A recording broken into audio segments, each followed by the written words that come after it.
सुप्रभात बच्चों।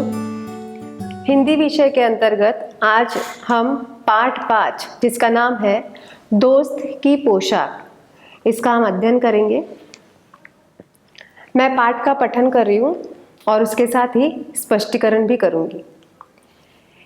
एक बार नसीरुद्दीन अपने बहुत पुराने दोस्त जमाल साहब से मिले। अपने पुराने दोस्त से मिलकर वे बड़े खुश हुए। कुछ देर गपशप करने के बाद उन्होंने कहा, चलो दोस्त मोहल्ले में घूम आए। अब ये जो नसरुद्दीन थे, ये अपने पुराने दोस्त जिनका नाम था जमाल साहब, उनसे बहुत दिनों के बाद मिले। अब बहुत दिनों के बाद मिलने के बाद वे बड़े खुश हुए और बड़ी देर तक वे गपशप करने लगे। गपशप का मतलब होता है पुरानी यादों पर बातें करने लगे।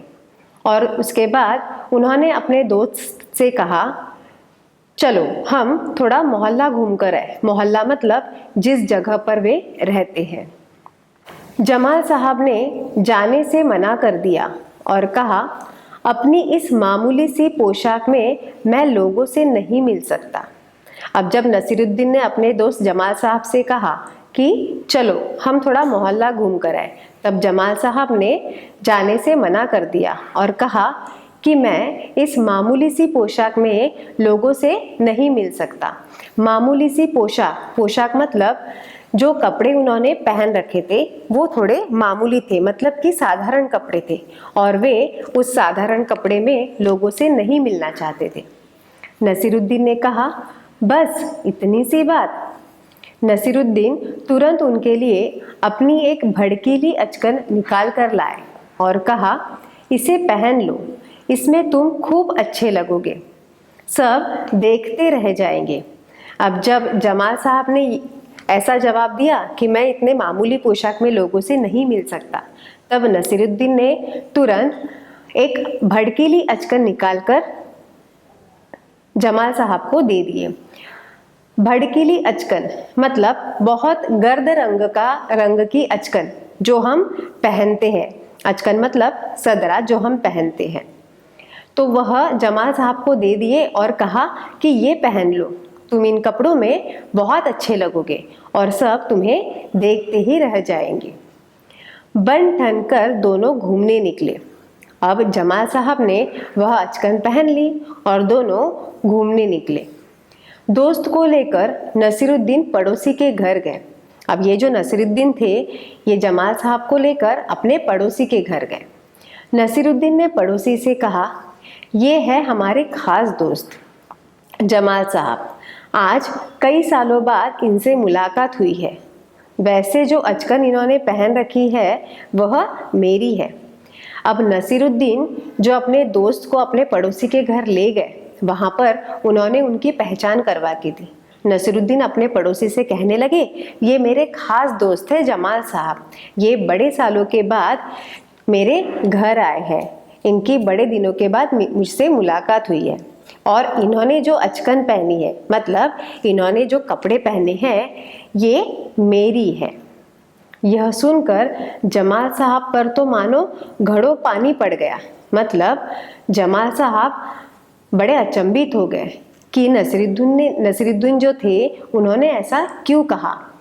बाहर निकलते ही मुंह बनाकर उन्होंने नसीरुद्दीन से कहा, तुम्हारी कैसी अक्ल है, क्या यह बताना जरूरी था कि यह अचकन तुम्हारी है?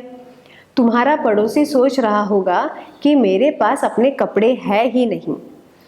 अब जब दोनों उस पड़ोसी के घर से बाहर निकले, तब जमाल साहब ने नसीरुद्दीन से कहा कि तुम्हारी कैसी अक्ल है, मतलब तुम ऐसा कह भी कैसे सकते हो कि यह अचकन तुम्हारी है?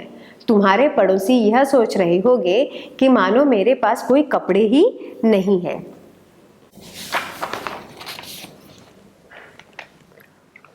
नसीरुद्दीन ने माफी मांगते हुए कहा, गलती हो गई, अब ऐसा नहीं कहूँगा। अब जैसे ही जमाल साहब ने कहा कि तुम ऐसा कैसे कह सकते हो, तो वैसे ही नसीरुद्दीन ने माफ़ी मांगी और कहने लगा कि मुझसे गलती हो गई, अब मैं ऐसा नहीं कहूँगा। अब नसीरुद्दीन उन्हें हुसैन साहब से मिलवाने ले गए। हुसैन साहब ने गर्मजोशी से उनका स्वागत सत्कार किया। जब जमाल साहब के बारे में पूछा तो नसरुद्दीन ने कहा, जमाल साहब मेरे पुराने दोस्त हैं और इन्होंने जो अचकन पहनी है वह इनकी अपनी ही है। अब नसरुद्दीन हुसैन साहब से मिलवाने ले गए। अब हुसैन साहब जो थे उनके बाजू में ही रहते थे, तो जमाल साहब को लेकर फिर वो हुसैन साहब के घर गए। हुसैन साहब ने उनका बड़े जोरों से स्वागत किया, सत्कार किया। जब हुसैन साहब ने नसरुद्दीन से जमाल साहब के बारे में पूछा तो नसरुद्दीन कहने लगे कि ये मेरे पुराने दोस्त हैं जिनका नाम है जमाल साहब, और इन्होंने जो अचकन पहनी है वह उनकी खुद की अचकन है।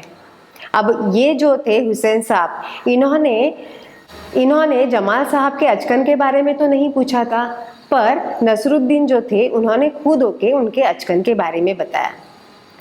जमाल साहब फिर नाराज हो गए, बाहर आकर बोले, झूठ बोलने को किसने कहा था तुमसे।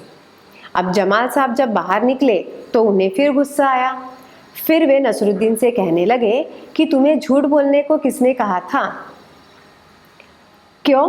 नसरुद्दीन ने कहा, तुमने जैसा चाहा वैसा ही तो कहा। अब नसरुद्दीन कहने लगा, क्यों ना झूठ बोलूं, तुमने तो कहा था ना कि मेरे अचकन के बारे में किसी से कुछ कहना नहीं है, तो तुमने जैसा कहा था वैसा ही हुआ। पोशाक की बात कहे बिना काम नहीं चलता क्या? अब यहाँ पर वैसे देखा जाए तो जमाल साहब की बात सही थी, पोशाक की बात किए बिना भी तो पहचान करवा सकते हैं।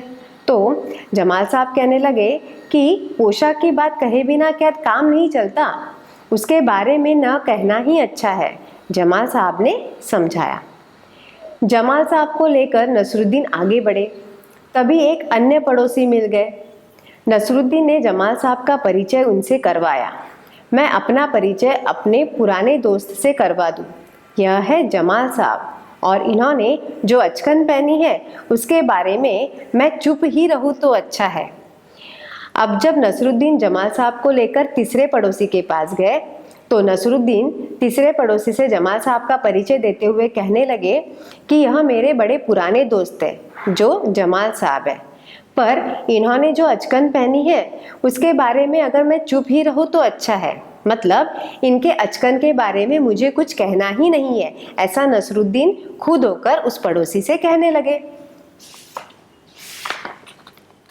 तो छात्रों, इस कहानी से हमें क्या सीखने को मिलता है कि ये जो जमाल साहब थे इन्हें सिर्फ एक ही बात का बुरा लगता था कि ये जो नसरुद्दीन है अपने जो पड़ोसी से मेरी पहचान करवा कर दे रहे हैं, तो ये बार बार मेरी अचकन के बारे में क्यों कह रहे हैं, है ना।